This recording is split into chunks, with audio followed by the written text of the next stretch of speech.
मैं आपको वादा कर कर जाता हूं, आतंकवाद को इतना नीचे दफन करेंगे कि 7 पुश्तों तक ऊपर नहीं आ पाएगा। नहीं। कभी इंदिरा जी शेख अब्दुल्ला को सालों तक जेल में डालती, कभी बाहर निकालती, कभी राजीव गांधी उनसे समझौता करते हैं और अब राहुल गांधी उमर अब्दुल्ला से समझौता।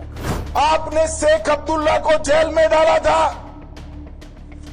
शेख अब्दुल्ला के और अब्दुल्ला परिवार के खिलाफ एक व्हाइट पेपर जम्मू कश्मीर की असेंबली में आपने डाला था।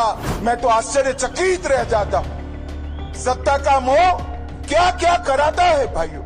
जिस कांग्रेस पार्टी ने इस अब्दुल्ला परिवार को देशद्रोही कहा, आतंकवाद के लिए जिम्मेदार ठहराया, उमर अब्दुल्ला जी के दादा को सालों तक जेल में करा, अब मोदी जी के सामने जीतने के लिए ये राहुल और उमर इलू इलू कर रहे हैं। भैया इलू इलू कर रहे हैं। ये मेल मिलाप किस चीज के लिए है? सत्ता के लिए है। और सत्ता किस लिए चाहिए? फिर से आतंकवाद लाने के लिए और आरक्षण हटाने के लिए। परंतु चुनाव जीतने के लिए फारूक साहब कितना नीचे गिरोगे, कितना नीचे गिरोगे। मैं आज आपको कहकर जाता हूं, एनसी और कांग्रेस को जो मंसूबे करने हैं वो कर दीजिए। दुनिया की कोई ताकत पीर पंजाल की ईश्वर आतंकवाद को ला नहीं सकती। ये नरेंद्र मोदी सरकार का वादा है। और एक बार ये 3 परिवारों को हरा दीजिए, अब्दुल्ला, गांधी और मुफ्ती परिवार। मैं आपको वादा कर कर जाता हूं, आतंकवाद को इतना नीचे दफन करेंगे कि 7 पुश्तों तक ऊपर नहीं आ पाएगा। नहीं। भाइयों बहनों, अजीब प्रकार का रिश्ता, 3 पीढ़ी का रिश्ता ये अब्दुल्ला और गांधी का है। कभी इंदिरा जी शेख अब्दुल्ला को सालों तक जेल में डालती हैं, कभी बाहर निकालती हैं, कभी राजीव गांधी उनसे समझौता करते हैं और अब राहुल गांधी उमर अब्दुल्ला से समझौता करते हैं। मैं आज कांग्रेस पार्टी को पूछना चाहता हूं, देशद्रोह के इल्जाम में आपने शेख अब्दुल्ला को जेल में डाला था। शेख अब्दुल्ला के और अब्दुल्ला परिवार के खिलाफ एक व्हाइट पेपर जम्मू कश्मीर की असेंबली में आपने डाला था। वो व्हाइट पेपर राहुल बाबा, अगर हिम्मत है तो देश के सामने फिर से एक बार लाकर कहिए। मैं तो आश्चर्यचकित रह जाता हूं। सत्ता का मोह क्या क्या कराता है भाइयों में। जिस कांग्रेस पार्टी ने इस अब्दुल्ला परिवार को देशद्रोही कहा, आतंकवाद के लिए जिम्मेदार ठहराया, उमर अब्दुल्ला जी के दादा को सालों तक जेल में करा, अब मोदी जी के सामने जीतने के लिए ये राहुल और उमर इलू इलू कर रहे हैं। भैया इलू इलू कर रहे हैं।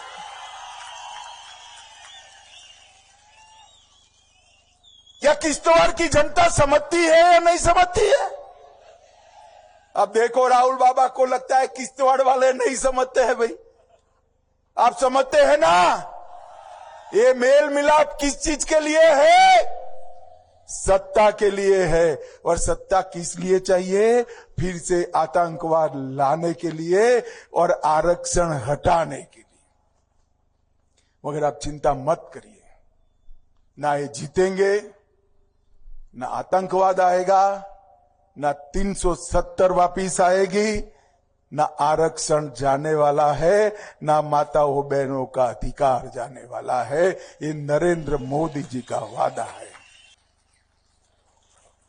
ये फारूक अब्दुल्ला साहब चुनाव जीतने के लिए अपना आपा खो बैठे हैं।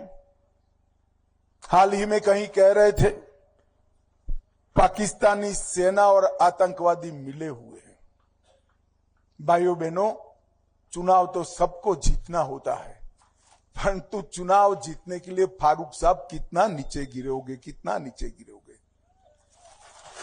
ये वही सेना है जिन्होंने 3 युद्धों में हमारे जम्मू कश्मीर को बचाया, और आज भी जम्मू कश्मीर के नागरिकों पर गोलियां कम चलती है, मेरे सेना के जवान छाती पर गोली झीलने का काम करते हैं, आप उनका अपमान करते हो। चुनाव तो आज आएंगे और कल चले जाएंगे। जो -43 डिग्री में मां भारती की सुरक्षा करते हैं, ऐसे जवानों को आतंकवादियों के साथ मिले हैं, ऐसा आरोप करना फारूक साहब आप जैसे वरिष्ठ व्यक्ति को शोभा नहीं देता। और उमर अब्दुल्ला कहते हैं अफजल गुरु को फांसी नहीं देनी चाहिए थी। भाई किश्तवाड़ वालों, मैं तो सीधा आपको पूछने आया हूं, अफजल गुरु को फांसी देनी चाहिए थी या नहीं देनी चाहिए थी? श्रेष्ठ भारत पर खबरों से जुड़े रहने के लिए चैनल को सब्सक्राइब और लाइक करें, बेल आइकन दबाएं और देखते रहें श्रेष्ठ भारत।